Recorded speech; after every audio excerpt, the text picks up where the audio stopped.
Ever feel like you're juggling a million things at once? Work, home, family, everything just kind of piles up. And even when you're exhausted, it's like there's this voice in your head telling you to just keep pushing, keep going. Oh, absolutely. We're diving into that feeling today, looking specifically at the signs of emotional drain in women, especially when they're still trying to power through it all. On the surface, it might look like strength and resilience, but it's important to recognize when that might be masking something deeper. You know what I mean? It's almost like a badge of honor, right? Yeah. To just keep going no matter what. But a recent survey actually found that 68% of women in the U.S. reported feeling burned out just in the past week. That's huge. And when you compare that to 50% of men who reported feeling the same, you start to see just how significant this issue really is for women. That 18-point gap is a lot, no question. So in this deep dive, we want to explore some of those key signs that someone, and that could be you listening right now, is experiencing emotional exhaustion. Where we keep it straightforward, no jargon, just clear, relatable signs to look out for, both in your own life and in the lives of, the women around you. Right. So let's jump into the first sign. Just this noticeable lack of caring or ambition. It's almost as if that internal drive just kind of fizzles out. Yeah, and it can be a real shift. It's not about it suddenly being lazy or anything. It's more like a disconnect from things that used to matter, whether it's at work or in their personal life. Someone experiencing this might just be going through the motions. That initial spark, the enthusiasm for things just isn't there anymore. So it's more than a temporary slump. Yeah, much more. Psychology educator Kendra Cherry, she talks about how this kind of persistent lack of care can actually be tied to things like apathy, that feeling of indifference, or even anhedonia, which is the inability to really experience pleasure. These aren't just, passing moods. They can be pretty significant indicators, psychologically speaking. That's interesting. And even if someone feels like they're managing, like they're doing what needs to be done, this ongoing lack of care can be a real warning sign from the body and mind, right? For sure. It's almost like it's saying, hey, my resources are depleted. And it might even be a sign that they need to reach out for professional help. Sometimes pushing through isn't the answer. Sometimes it's actually a signal to take a step back and seek support. Okay, let's move on to something that might seem a little counterintuitive. Constantly seeking distractions. We all get sidetracked sometimes, like scrolling on our phones, but what kind of distractions are we talking about here when it comes to emotional drain? Well, think about it this way. Mental health writers, Adrian Santos Longhurst and Crystal Rapol, they talk about how our brains are constantly being bombarded with information and stimulation. And if we don't give our minds enough rest, it's like we're constantly on high alert. Right. So in that state, seeking out distractions can become a way of coping, like almost a way to escape that feeling of being overwhelmed, like switching the channel when everything is just too loud. So it's not just being a little forgetful or, spacing out. It's more about actively trying to pull your attention away from what you should be doing. Exactly. There's a difference between, just occasionally losing focus and actively seeking out ways to avoid engaging with tasks or responsibilities. It's subtle, but it's often driven by this feeling of just not being able to cope with the demands of the moment. Okay, I get it. Now, here's one that might surprise some people. Excessive sleeping. Hmm. When we're tired, a good night's rest is usually what we want. So when does sleeping too much become a red flag? It's all about looking for a change in pattern. So if someone who is normally pretty energetic and engaged suddenly starts wanting to sleep all the time, that's worth paying attention to.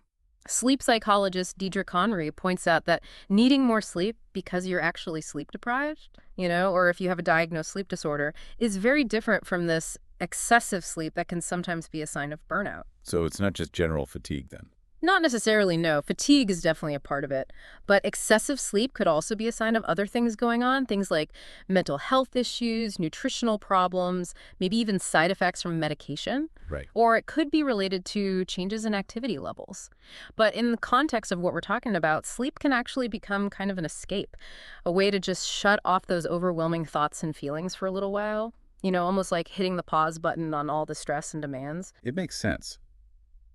Let's talk about mistakes now. I mean, we all have days where we're not at our sharpest, but this sign is really about a noticeable increase in making errors. So what's the connection between that and being emotionally drained?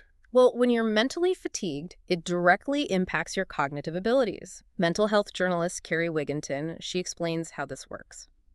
Basically, when you're emotionally depleted, your ability to concentrate, pay attention to details, and catch those mistakes, it all takes a hit. Your mental resources are stretched so thin that you just can't maintain that same level of carefulness.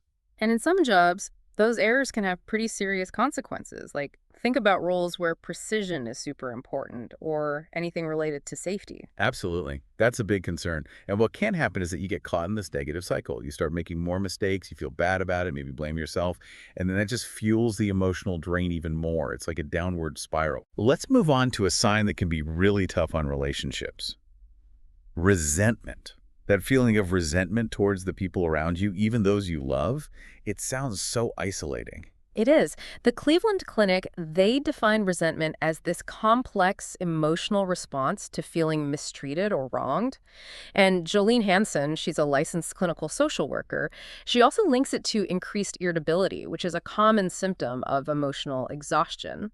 But here's the thing, this resentment, it's often not directed at specific people. Right. It's more about the overall circumstances. It's about feeling like you're caring too much, like things are unfair, and that you're not getting enough support. So it's not like you're personally angry at someone. It's more about the situation itself and how overwhelming it feels. Exactly. But the problem is that even if the root of the resentment is in the circumstances, it can still damage relationships. You might end up pushing away the very people who could actually help and offer comfort. It's a tough situation. Let's shift gears and talk about the physical side of things. Physical pain is a sign of emotional drain. We tend to think of our mental and physical health as separate, but they're really intertwined, aren't they? They are. Jolene Hansen actually points out that emotional exhaustion can show up as physical symptoms. Things like headaches, stomach problems, nausea, muscle aches. And research analyst Jacqueline Cafasso, she adds that this constant tension in the body, from all that emotional distress, can contribute to chronic stress and eventually lead to burnout.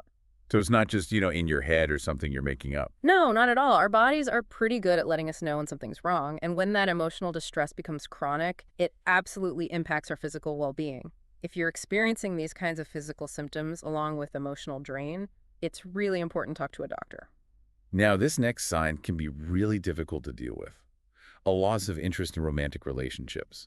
It's like that intimacy and connection just fades away. And it can be tricky because sometimes the relationship itself can be a source of burnout. Licensed clinical social worker Michelle Risser talks about relationship burnout, which happens when there's chronic stress or imbalance within the partnership. And that can lead to emotional depletion for both people. So it could be that the relationship is actually contributing to the emotional drain, or that the emotional exhaustion from other parts of life is impacting the relationship. It's often both, which makes it even more complicated to figure out. If someone's feeling super drained from work or family responsibilities, they might not have the energy or desire to focus on their romantic relationship. It's all connected. But that loss of interest is definitely a sign that something needs to change. This next one is about turning to unhealthy habits. Things like drinking more, smoking, or other potentially harmful coping mechanisms. It's almost like a desperate attempt to find some relief, even if it's temporary. Yeah, and it's a slippery slope. Jacqueline Cafasso cautions against using things like alcohol to deal with emotional distress. In the moment, it might feel like it helps, to escape or numb the feelings. But in the long run, it can actually make things worse, like increasing anxiety and depression. So if you notice yourself or someone you care about relying more on these unhealthy habits, it's a sign that the emotional burden is becoming too much to handle. It's like using a Band-Aid that actually makes the wound worse underneath. Mm. Let's circle back to the workplace for a minute. Another sign of emotional drain can be a lack of self-expression or creativity at work. How does that play out? When you're emotionally exhausted, you just don't have the capacity for that creative spark. Counselor and psychotherapist Jane Leonard talks about how things like consistently working long hours can really contribute to this. If someone's already using all their energy just to get through the basic tasks, there's just no room left for creative thinking or bringing their unique perspective to their work. It becomes all about just getting by. So that passion, that personal touch that they might normally bring to their work, it just kind of disappears. It does. That sense of joy and engagement in expressing themselves creatively, it gets replaced by this feeling of obligation, like they have to conserve every ounce of energy just to make it through the day. It's a noticeable shift, especially for people who really value their work and find fulfillment in it. Our 10th sign has to do with changes in eating and exercise habits. Mm. When you're emotionally drained, taking care of your physical well-being often takes a backseat. It's true. When we're stressed, we tend to crave comfort foods, things that are high in fat, sugar, and salt. Mount Sinai talks about this connection between stress and cravings. And even though exercise can be really beneficial for our mood, when you're emotionally depleted, finding the motivation to actually work out can feel impossible. It's that cycle again, isn't it? The things that could help us feel better in the long run feel so out of reach when we're struggling. And finally, the 11th sign. Isolating yourself from your close circle, from friends and family, even those who want to help. This is a big one. When someone's emotionally drained, they might feel like withdrawing is the only option, like they need to protect their energy and avoid any more emotional demands. But often that's the opposite of what they actually need. Yeah. Jacqueline Cafaso suggests that connecting with supportive friends and family face-to-face can be a huge stress reliever. And employee assistance programs, or EAPs, can also be a good resource if those personal connections are strained. So that urge to pull away, while it might feel necessary in the moment, it actually prevents them from getting the support they need to work through that emotional exhaustion. Exactly. It's like a form of self-preservation, but it ends up making things worse in the long run. It can really reinforce that feeling of being alone in their struggles. Well, we've covered a lot today. It's clear that emotional drain is much more than just feeling tired. It's a serious issue, and it shows up in so many different ways, from that lack of motivation and increased mistakes to physical pain and social withdrawal. It does, and it's important to remember that these signs, whether they appear on their own or together, are a message that something needs to change. Ignoring them can have real consequences for both your mental and physical health. So recognizing these patterns in ourselves and in the women we care about is the first step towards getting the support we need and finding healthier ways to cope with all of life's demands. This has been such an insightful conversation. For everyone listening, take a moment to think about which of these signs resonated with you, and maybe consider one small step you can take today, either for yourself or for someone you care about, to acknowledge and address any potential emotional exhaustion. It's a reminder that constantly pushing through isn't always the answer. Sometimes the bravest thing we can do is to pause, admit how we're feeling, and reach out for help. I agree. Thanks for listening. Thanks for having me.